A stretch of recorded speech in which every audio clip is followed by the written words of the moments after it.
Fort Myers, Florida. 3 weeks from Wednesday, the Red Sox will be in Seattle for a workout on the day before an opening day matchup against the Mariners. At that point, Boston should have its 25-man roster finalized. Here at MLB.com, we try to stay ahead of the curve. Fort Myers, Florida. 3 weeks from Wednesday, the Red Sox will be in Seattle for a workout on the day before an opening day matchup against the Mariners. At that point, Boston should have its 25-man roster finalized. Here at MLB.com, we try to stay ahead of the curve and let you know what that roster will look like. At the start of spring training, we took an initial projection. Now it's time to come back with a couple updates for the defending World Series champions. Catcher 2, Christian Vasquez, Blake Swihart. What changed? Nothing yet, but do stay tuned. Veteran Sandy Leon, Boston's best defender behind the plate, remains in camp. Before spring training ends, one of the 3 catchers is likely to be traded. Leon could make sense for the Royals, who are looking for a defensive-oriented catcher to replace the injured Salvador Perez. Swihart has the most defensive upside of the 3, which means he might be able to bring back the most in a trade. This situation is very fluid. First base 2, Mitch Moreland, Steve Pearce. What changed? Status quo. The Red Sox like the platoon they have in this veteran duo. Moreland will start against most right-handed starters, while Pearce will start against all lefties. Prospect Michael Chavis has had an impressive camp and could step in if there is an injury. Second base 1, Dustin Pedroia. What changed? Nothing yet, but all eyes are on Pedroia and will be throughout spring training. A left knee injury held him to just 3 games in 2018, and the Red Sox won't truly know the status of his health until the end of camp. Pedroia will make his Grapefruit League debut on Thursday. If he isn't ready for the start of the season, the Red Sox have 2 good veteran options to fill in with Brock Holt and Eduardo Nunez. Third base 1, Rafael Devers. What changed? Nothing. Devers is in fantastic shape, and he looks primed to take a step forward after his injuries and inconsistency of a year ago. In fact, the 22-year-old probably has the best chance of any Boston hitter to have a breakout season.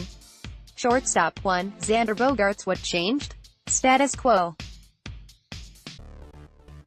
The Red Sox have one of the best defensive shortstops in the game for at least one more season. Bogaerts is eligible for free agency at the end of 2019, but Boston is hopeful it can extend him long-term. Hitting behind J.D. Martinez, Bogaerts should be in line for another season of 100-plus RBIs. Outfield 4, Andrew Benintendi, Jackie Bradley Jr., Mookie Betts, Martinez. What changed? Everyone is healthy, which is all that matters. The Red Sox have the best quartet of outfielders in the game.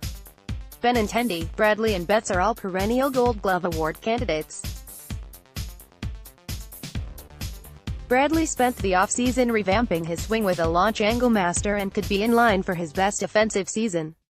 Martinez will probably stick with last year's schedule of playing roughly 40 games in the outfield and the rest as Boston's designated hitter. Utility 2, Nunez, Holt. What changed? Nunez is much healthier than he was last year, when his right knee was balky the entire season.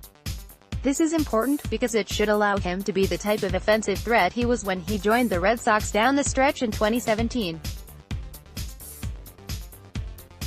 Holt is invaluable because of his solid bat and the fact he can play everywhere on the diamond except pitcher and catcher. Starting pitcher 5, Chris Sale, David Price, Rick Porcello, Nathan Eovaldi, Eduardo Rodriguez. What changed? Of the group, only Rodriguez has pitched in a Grapefruit League game so far, but no alarm bells need to ring because of that. Cora has his Big 4 veterans going at a slower pace by design because of their workload from last October. The Red Sox think they have the best starting rotation in baseball. They might be right. Relief pitcher 7, Matt Barnes, Ryan Brazier, Heath Hembree, Tyler Thornburg, Brian Johnson, Brandon Workman, Hector Velasquez. What changed? Knuckleballer Steven Wright's left knee is still giving him problems, so our latest projection has the right-hander opening the season on the injured list. Workman was a snub in our first crack at the roster, but he has clearly earned his spot by throwing the ball far better this spring than he was at this time last year. Last time we picked the roster, Colton Brewer made it as an upstart selection. However, his early outings have been inconsistent, and this could open the spot for a safer choice in swingman Velasquez. Don't discount Bobby Pointer either if the Red Sox are looking for a left-on-left specialist. The Red Sox still haven't settled on a closer, or whether they will even have a set closer to start the season. Barnes figures to get the most ninth-inning work, while Brazier is finally getting healthy again after a right pinky toe infection that limited him early in camp. So this is the 2.0 version of our 25-man roster.